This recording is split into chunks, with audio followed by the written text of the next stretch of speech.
আরে বাহ, ফ্রিজে তো দেখি মিষ্টি আছে। এচ্ছি, এগুলো তো নষ্ট হয়ে গেছে গা। দূর, জ্যাম নাসে রাইহা দেই, আম্মু পরে ফালাই দিব নে। ইস, খিদা যে লাগতাছে।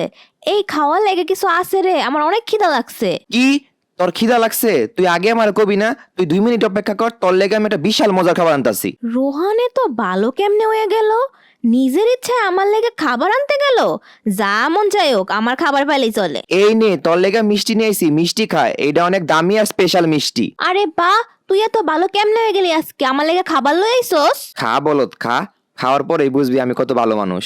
তবে মিষ্টির টেস্ট একটু কেমন জানি অদ্ভুত লাগতেছে। তবে ভালোই, নতুন ফ্লেভারের কোনো মিষ্টি হবে মনে হয়। আরে, আম্মু দি ফোন দিতেছে। হ্যালো আম্মু। হ্যাঁ, কি? ওই ফ্রিজের পচা মিষ্টি? আরে না না, ওই পচা মিষ্টি ফালার লাগতো না, ওই পচা মিষ্টি তো আমি আপুরে খাওয়াই দিছি। কি? এটা পচা মিষ্টি? তোর মতো বাইতে হাতে তো শত্রুতা হাবালা।